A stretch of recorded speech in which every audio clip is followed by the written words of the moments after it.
आज सीएम नायब सिंह सैनी गुरुग्राम दौरे पर हैं। महिला और युवा मॉक पार्लियामेंट में शिरकत कर रहे हैं। गुरुग्राम विश्वविद्यालय में महिला मॉक पार्लियामेंट है। हरियाणा लोक प्रशासन संस्थान में युवा मॉक पार्लियामेंट में थोड़ी ही युवा मॉक पार्लियामेंट को संबोधित करेंगे। सीएम जो है थोड़ी देर में उन्हें संबोधित करेंगे। आपातकाल की 50वीं वर्षगांठ पर सीएम का संवाद है। युवाओं एवं महिलाओं को संसदीय प्रणाली की जानकारी, लोकतांत्रिक सहभागिता में उनकी भूमिका को मजबूत करने के उद्देश्य से गुरुग्राम विश्वविद्यालय में इस कार्यक्रम का आयोजन किया गया है। भारतीय जनता पार्टी के महिला मोर्चा और हिपा में यह कार्यक्रम भारतीय जनता पार्टी के युवा मोर्चा की ओर से आयोजित किया जाएगा। तो आज थोड़ी ही देर में सीएम सैनी जो है वो महिला और युवा मॉक पार्लियामेंट को संबोधित करेंगे, बातचीत करेंगे।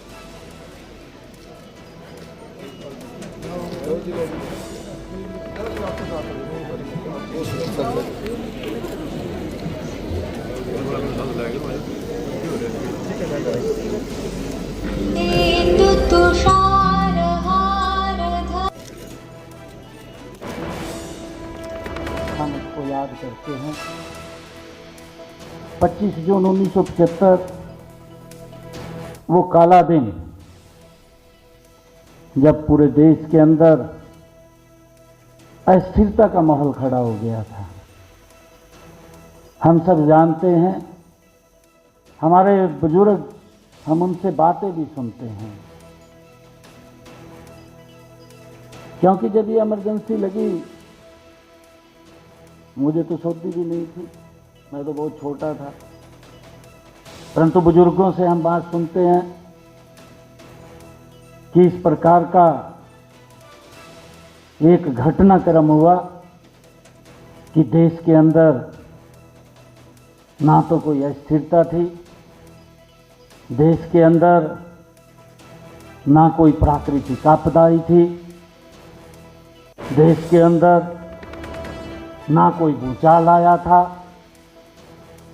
हमारे स्वतंत्रता सेनानी जिन्होंने इसको भुगता है, जिन्होंने उस काले दौर को सहा है, किस प्रकार की यातनाएं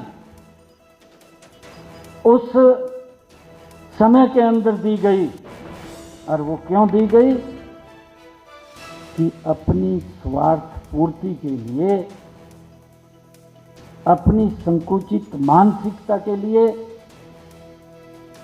कि माननीय हाई कोर्ट फैसला आता है, उस फैसले में चुनाव से अयोग्य करार दे देते हैं, और जब उसको अयोग्य करार दे देते हैं तो पूरे देश का गला घोटने का रात के 12 बजे आदेश पारित हो जाता है और देश में इमरजेंसी लग जाती है। इस प्रकार का दौर देखा है, और वो लोग जिन्होंने इसको सहा है, जो स्वतंत्रता सेनानी रहे हैं, जिन्होंने उस कष्ट को झेला है, वो इस प्रकार का कष्ट था जब देश आजाद हुआ। अंग्रेजों ने भी उतना अत्याचार नहीं किया जितना अत्याचार उस इमरजेंसी के समय के अंदर लोगों के ऊपर हुआ। मैं जब बात सुनता हूँ, बुजुर्गों से बातचीत करते हैं और हम देखते हैं, उनसे जब शेयर करते हैं बातें, तो इस प्रकार की बातें बताते हैं कि गांव के अंदर लोग 15-15 दिन, 20-20 दिन ईख में ही पड़े रहते थे, घर भी नहीं आते थे। ये हालात थे। अंधेरे में कोई उनको अंधेरे के अंदर जहरीला जानवर कोई उनको वो कर ले, परंतु क्या अत्याचार हुए हैं, किस प्रकार से लोगों को, नौजवान युवा साथियों को, लाखों की संख्या में, अगर हम हरियाणा के अंदर बात करें 1 लाख से ज्यादा लोगों को भाइयों नसबंदी कर दी गई। वो ऐसा काला दौर था। और ये लोग इस संविधान की, उन्होंने उस संविधान को कुचलने का ही काम नहीं किया, उस पवित्र संविधान को जो डॉक्टर भीमराव अंबेडकर जी ने, हमारी उस समिति ने जो ये पवित्र संविधान दिया है, उस पवित्र संविधान को रौंदने का काम और उसको भाइयों तोड़ मरोड़ करने का काम वो उस समय की कांग्रेस सरकार ने किया, इंदिरा गांधी ने किया। आज तो इनकी चौथी पीढ़ी चल रही है। चौथी पीढ़ी भी आज भी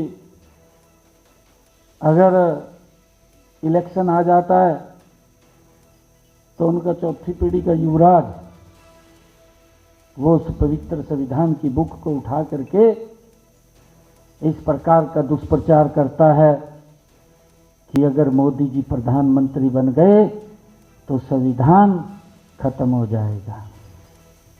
ये बात बोलता है। मोदी जी के नेतृत्व में यह देश संविधान के अनुरूप चल रहा है। आज हम सब देख रहे हैं, इन पिछले 11 वर्षों में देश ने एक नई करवट ली है, परंतु हमने